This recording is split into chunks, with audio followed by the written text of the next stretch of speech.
IPL సంబరం start కావడానికి మరో 2 వారాలు మాత్రమే మిగిలింది.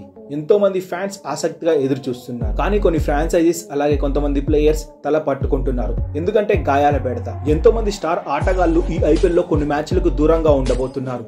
లైక్ రషీద్ ఖాన్, సూర్యకుమార్ యాదవ్, హార్దిక్ పాండ్యా లాంటి మెయిన్ ప్లేయర్స్ కూడా గాయాల బెడతతో బాధపడుతున్నారు. వీళ్ళు ఐపీఎల్ లో కొన్ని మ్యాచెస్ కి దూరంగా ఉంటారు, కానీ పూర్తి స్థాయి ఐపీఎల్ లోకి తిరిగి వచ్చేస్తారు. కానీ కొంతమంది ప్లేయర్స్ ఇప్పటికే ఐపీఎల్ నుంచి రూల్డ్ అవుట్ అయిపోయారు. ఈ విషయం వాళ్ళ ఫ్రాంచైజీస్ కి అలాగే టీమ్ కి ఎంతో పెద్ద ఎదురు దెబ్బ తగలబోతుంది. ఈ ప్లేయర్స్ ఎవరో ఇప్పుడు ఈ వీడియోలో తెలుసుకుందాము. Number 3 Mark Wood. Lucknow super Giants కు చెందిన ఈ ఎక్స్ప్రెస్ ఫాస్ట్ బౌలర్ ఈసారి ఐపీఎల్ కు పూర్తి స్థాయిలో దూరం కాబోతున్నాడు. ఎందుకంటే ఐపీఎల్ అయిపోయిన వెంటనే T20 వరల్డ్ కప్ ఉంది కాబట్టి ఈసీబీ అంటే England cricket board Mark Wood కు వర్క్ లోడ్ మేనేజ్మెంట్ తగ్గించడానికి, అలాగే రెస్ట్ కోసం, అలాగే ఇంజురీస్ నుంచి సేవ్ చేయడం కోసం ఈసీబీని మార్క్ వుడ్ కు ఒక చిన్న రిక్వెస్ట్ ఇచ్చింది ఐపీఎల్ ఆడొద్దు అని.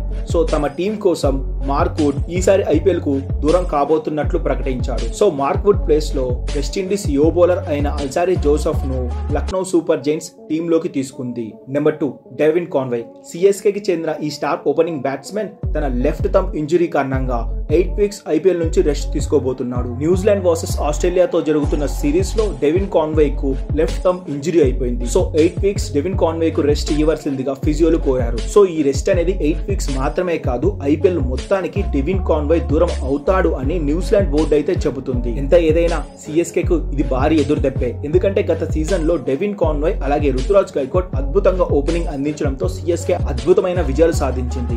ఈసారి ఫ్లయింగ్ స్టార్ట్ సిఎస్కే కి దొరకకపోవచ్చు. Number 1 Mohammed Shami. Gujarat titans star fast bowler ఈసారి ఐపీఎల్ నుంచి యాంకిల్ ఇంజరీ కారణంగా పూర్తిగా ఐపీఎల్ నుంచి తప్పుకున్నాడు. టెస్ట్ సిరీస్ ఆడుతున్న సమయంలో షమికి యాంకిల్ ఇంజరీ కావడంతో యాంకిల్ ఇంజరీ కోసం సక్సెస్ఫుల్ గా సర్జరీ అయితే చేయించుకున్నాడు, కానీ డాక్టర్ షమికి రెస్ట్ ఇచ్చారు. సో ఈసారి హ్యూజ్ లాస్ అని చెప్పుకోవచ్చు గుజరాత్ టైటాన్స్ కు. అటుపక్క హార్దిక్ పాండ్యా లేడు, రషీద్ ఖాన్ కూడా కొన్ని మ్యాచ్లకి దూరంగా ఉండబోతున్నాడు. అలాగే జీటీకి ఒక కొత్త young captain prince Shubman Gill ను ఎంపిక చేయడంతో ఈసారి జీటీ కొంచెం వీక్ గానే కనిపిస్తుందని చెప్పుకోవచ్చు. గైస్, ఈ ప్లేయర్స్ లో మీరు ఎవరిని బాగా మిస్ అవుతున్నారో కింద కామెంట్ చేయండి. అలాగే ఈ వీడియో నచ్చితే ఒక లైక్ చేయండి. మరిన్ని ఐపీఎల్ క్రికెట్ అప్డేట్స్ కోసం మన ఛానల్ ను సబ్స్క్రైబ్ చేయడం మాత్రం మర్చిపోకండి. Thanks for watching our video.